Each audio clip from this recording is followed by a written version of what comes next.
To all the Smoke on Go followers, Patty needs no introduction. She is a six-time member of the United States competition aerobatic team. She's the first woman to ever win the title of U.S. National Aerobatic Champion, and then she went on to win this title 3 times. She's also won gold, silver, and bronze medals at an Olympic level in international aerobatic competition. Patty, firstly, lovely to see you. Welcome. And you. You've been here before, and it's nice to talk to you. Patty, I was struck by the beauty, the grace, the rhythm, the harmony, and the sheer excellence of your display at Oshkosh last year. I think a good starting off point would be your childhood, where you got this bug to fly and how.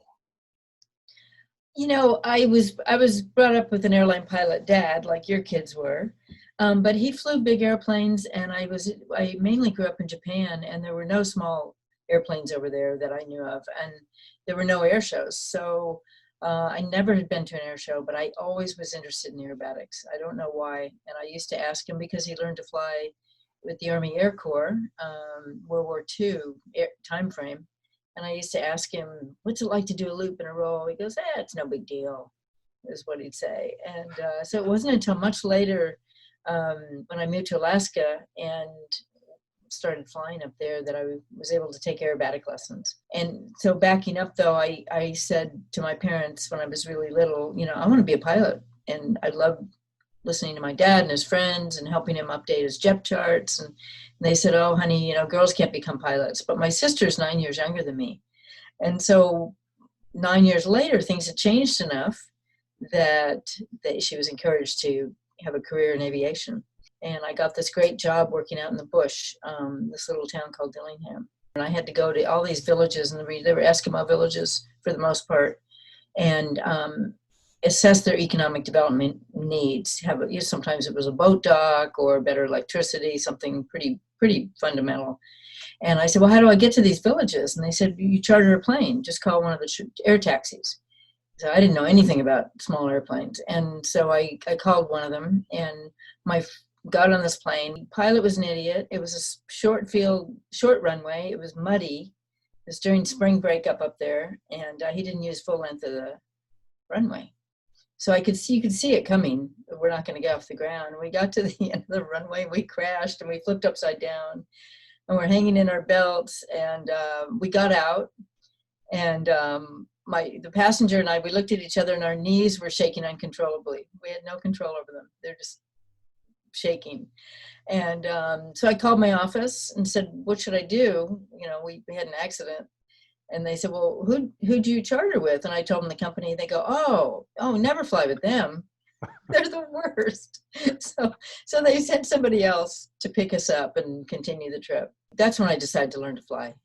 I said, this guy's an idiot. I can do better. I'm going to start taking lessons. So I had to find an instructor and so on and so forth. And then you started learning on a tail dragger. My first real lesson was in a 185 on floats, but that was too big from the word go. Yeah. Yeah. But I found this Cherokee that was sort of buried in an old snowbank, and I was able to get it going and found an instructor and so on. So. And did you start your aerobatics in Alaska or at Yeah, so then I had met my husband, and I was working on my ratings, and I said, you know, he thought I should get like a Cessna 140 or 120 to go fly around. I said, what am I going to do with that? You know, I can only go to lunch so often. I mean, and it's a fun airplane, but so I said, I really want to do aerobatics. So we took the 185 one summer, and we flew down to an air show and to a contest from Alaska. We went to Abbotsford Air Show in Canada. Yeah. The great air show. And I was just blown away. I saw these you know, the flying was amazing. I'd never been to an air show, but mainly it was watching the performers behind the fence, the way they were all interacting with each other and ran their airplanes, and just looked like, you know, the flying circus. And then we went to a competition, and I watched the pilots. That I can do that. That's what I want to do. I took lessons. Took a 10-hour course with a woman in Alaska in a decathlon, and then we bought a decathlon, and then I just started practicing, and I said, okay, now what? You know I want to do aerobatics. What if I'm not good at it? What if I don't like it? And my husband said, and I don't know if we were married yet, but he gave me the best advice I've ever gotten. He said, don't worry about it. Just fly one contest and one air show. And if you don't like it, you don't have to do it again. But, you know, you've come this far. You said you wanted to try it, so try it. And then, of course, you know, one thing led to another. So that's how I got started. And you were hooked, and that was it. Yeah, and then I flew the decathlon down to Wisconsin from Alaska for a contest to try it. And I dinged the prop there. Oh dear, yeah. Yeah, you know, my only contact with Alaska is at one stage with the stories I heard about these bush pilots way out in the wildernesses of Alaska that were water skiing aeroplanes on the rivers. And I thought, this is crazy. I don't believe it. And that's where the seed was planted in our heads as to the notion of being able to water ski these airplanes, all out of Alaska. Oh, really? Okay. There's some good pilots up there. A lot of them don't even have licenses.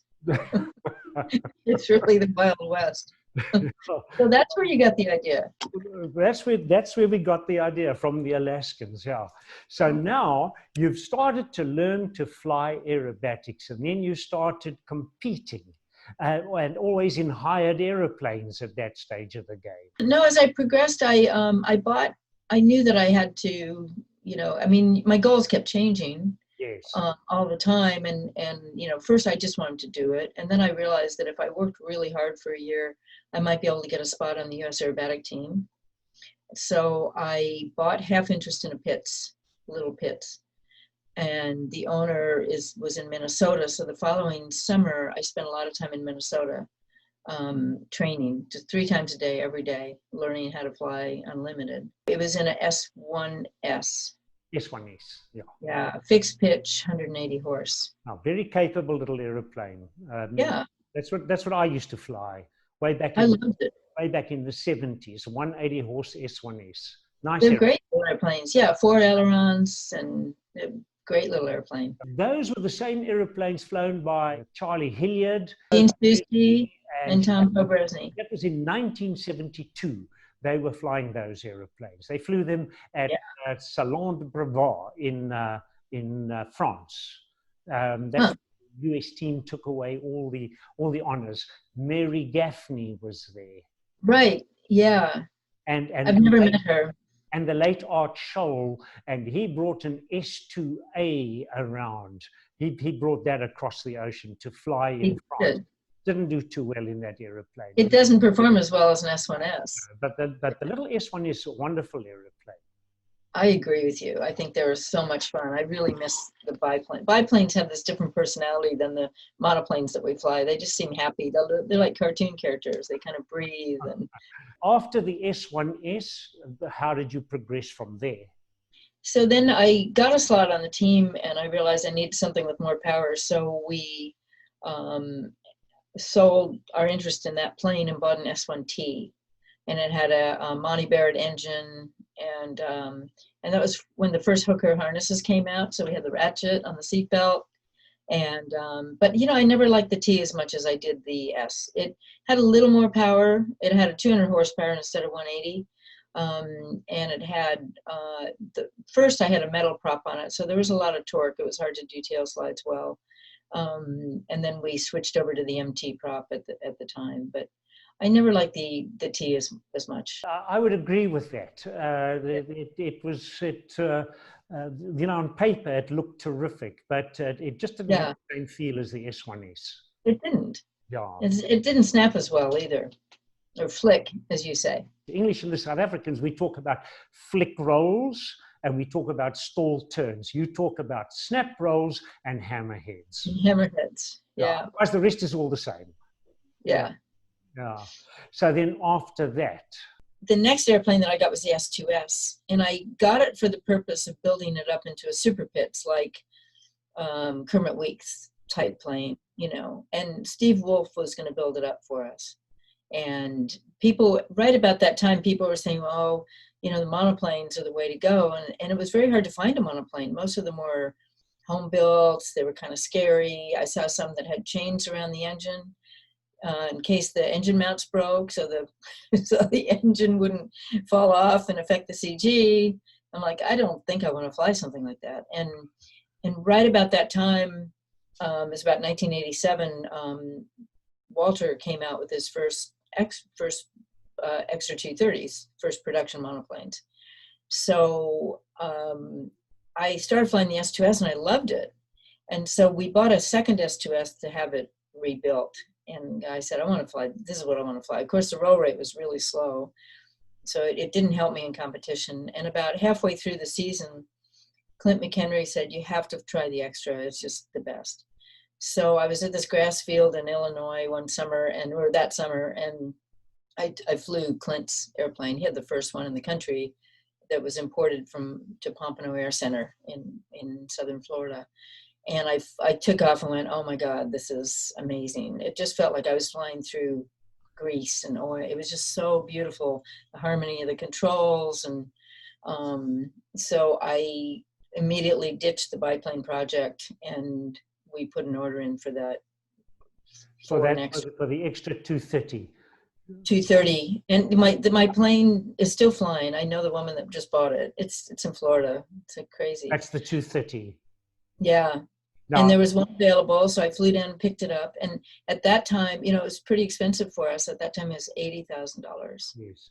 Now, just to put things in absolute perspective over here, 1987 was the time when we bought that S2S from a dealer in America, but the last owner had been you yourself. Yeah. You had owned that aeroplane. And we took it over, and I actually bought the aeroplane. I bought the aeroplane. You must have bought it from Pompano Air Center. That's it, yeah, in Florida. Yes, because I traded it. That was one of the planes I traded for the extra. I bought the airplane, and I was full of ideas to do exactly what you were planning to do. Steve Wolf, really? And this and that, and a firewall forward engine, and all sorts of wonderful things. And then I realized that I would be trying to reinvent the wheel in this country where we don't have the same sort of mechanical expertise. We have outstanding engineers, but not people that were capable of taking this aeroplane to a different level. So we flew it as a stock standard S2S for 34 years. Really? Yep. 34 years. I owned the aeroplane for I don't know how many years, and sold it to one of my teammates, and we operated it in our team for a total of 34 years, and only now have we sold it to somebody in the near Cape Town, and he's the happy owner of that very same aeroplane. And then I would agree with you about the 230. I flew the extra 230 on one occasion only, and I fell in love with that aeroplane. I had never flown such a well-balanced and such a beautifully harmonized aeroplane. I loved it. Exactly.